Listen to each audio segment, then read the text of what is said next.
Assalamualaikum warahmatullahi wabarakatuh. Kembali lagi di channel Medusi. Tujuan dari cerita ini adalah untuk memberikan wawasan dan inspirasi, bukan untuk menyinggung, menilai, ataupun menyudutkan siapapun. Saya berharap kisah ini dapat diambil sebagai pelajaran bersama. Sebelum memulai cerita, saya mohon keikhlasannya untuk subscribe, like, comment, and share. Saya doakan semoga Anda diberi rizki yang lancar. Langsung saja kita mulai ceritanya. Di sebuah desa kecil di tepi laut, seorang nelayan muda bernama Arka menjalani hidup sederhana bersama ibunya. Arka dikenal sebagai nelayan yang tangguh dan baik hati. Setiap malam, ia memancing di lautan yang penuh misteri, menghidupi dirinya dan ibunya. Namun, legenda lokal mengatakan bahwa di lautan itu hidup para putri duyung yang melarang manusia mengganggu wilayah mereka. Suatu malam yang gelap, saat badai besar melanda, Arka terombang-ambing di tengah lautan. Kapalnya pecah dihantam gelombang, dan ia pingsan, hanyut di samudera luas.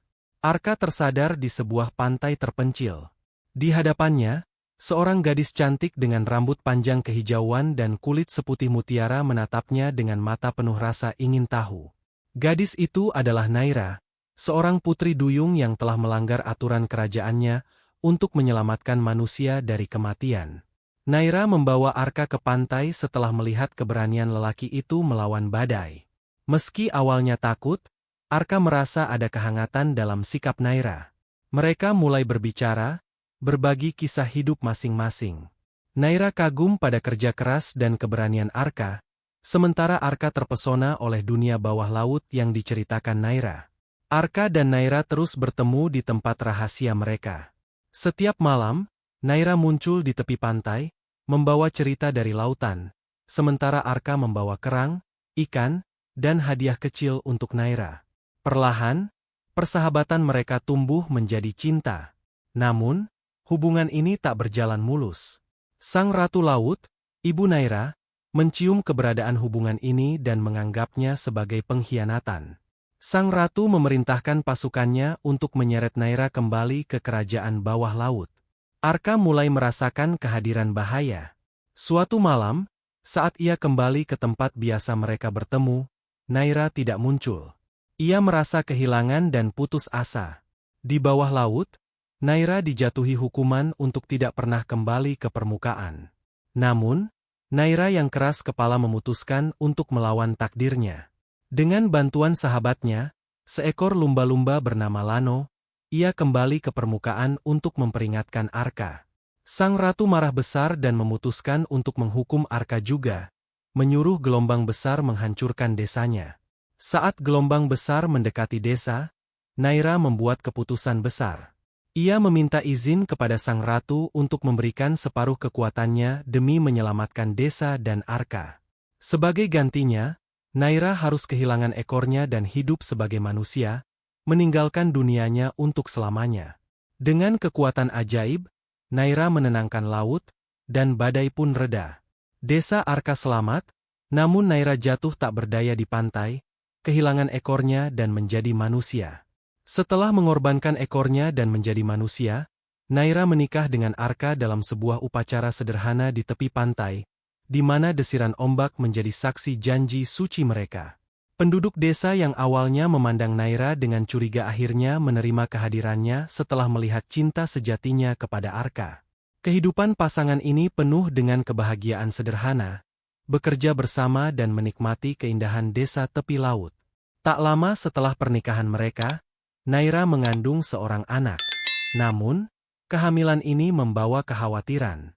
Sebagai mantan putri duyung, Naira tidak yakin apakah tubuh manusianya dapat menopang kelahiran anak manusia.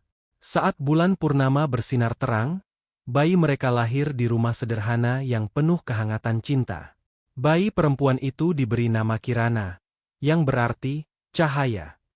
Kirana adalah bayi istimewa. Meski terlihat seperti manusia, ada tanda-tanda darah duyung dalam dirinya. Matanya berwarna biru laut yang bersinar, dan ia memiliki kemampuan mendengar suara ombak dan makhluk laut sejak lahir. Namun, keajaiban Kirana membawa perhatian tak diinginkan dari dunia bawah laut. Sang Ratu Laut, Nenek Kirana, merasa bahwa cucunya adalah pewaris tahta laut yang sah.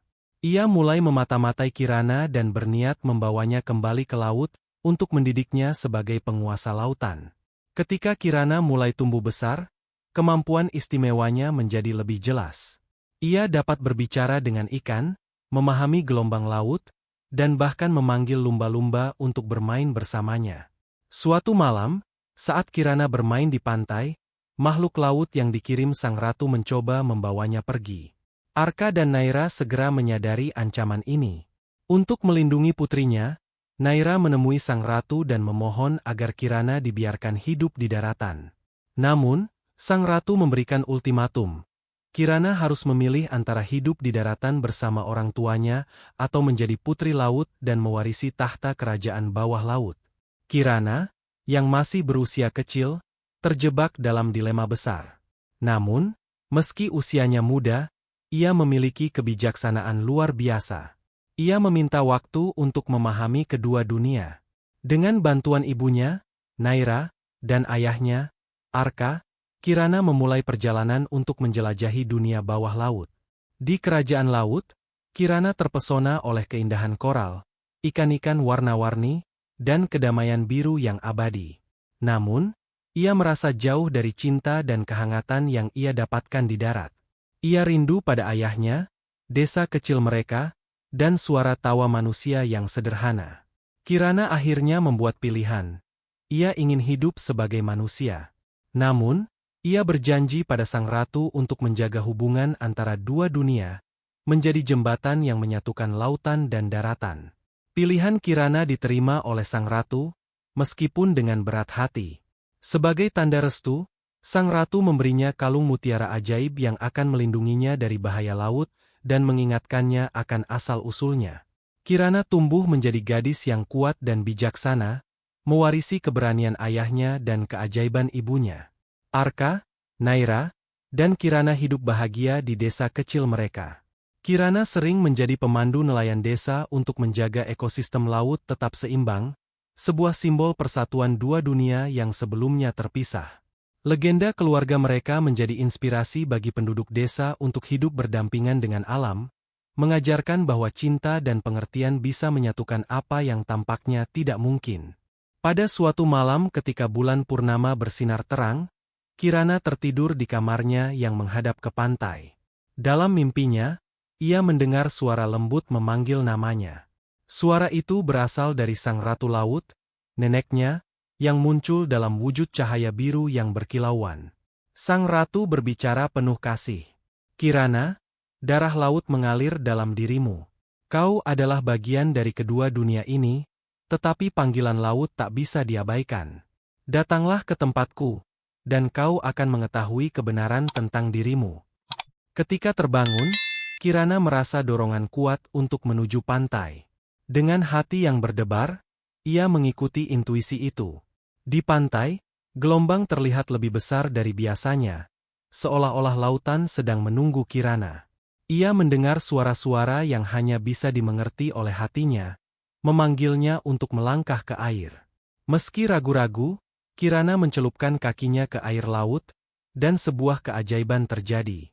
Air menyelimuti tubuhnya dengan lembut, membentuk ekor indah berwarna biru kehijauan. Kirana berubah menjadi putri duyung, seperti ibunya dulu. Tiba-tiba, ia merasakan kebebasan dan kekuatan yang luar biasa. Makhluk laut menyambutnya dengan gembira, membawa Kirana menuju kerajaan laut. Di istana bawah laut yang megah, Kirana bertemu sang ratu. Namun, pertemuan ini tidak seperti yang ia bayangkan. Sang ratu memuji keberaniannya, tetapi juga mengungkapkan sebuah rahasia penting. Kirana memiliki takdir besar sebagai penjaga keseimbangan antara dunia darat dan laut.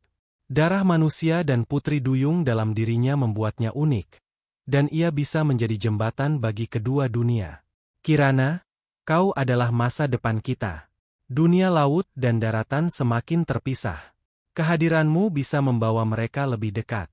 Namun, kau harus memilih, tetap hidup sebagai manusia, atau menerima takdirmu sebagai penjaga laut. Kirana merasa terombang-ambing oleh keputusan ini. Ia mencintai keluarganya di darat, Tetapi ia juga merasakan panggilan kuat dari laut yang tidak bisa diabaikan. Sang ratu memberinya waktu untuk memutuskan. Selama tinggal di bawah laut, Kirana belajar tentang kehidupan laut, hukum-hukumnya, dan kekuatan yang ia miliki sebagai bagian dari dunia itu. Namun, di sisi lain, Kirana merindukan ibunya dan ayahnya. Ia tahu bahwa menjadi putri duyung berarti meninggalkan kehidupan manusia yang ia cintai. Setelah hari-hari penuh pertimbangan, Kirana membuat keputusan besar. Ia kembali ke permukaan untuk berbicara dengan orang tuanya. Naira dan Arka, meski berat hati, mendukung apapun yang Kirana pilih. Dengan air mata, Naira mengungkapkan kebanggaannya pada Kirana. Kau adalah anak yang luar biasa, Kirana. Apapun yang kau pilih, kau akan selalu menjadi cahaya kami. Dengan restu orang tuanya, Kirana memutuskan untuk menerima takdirnya sebagai putri duyung.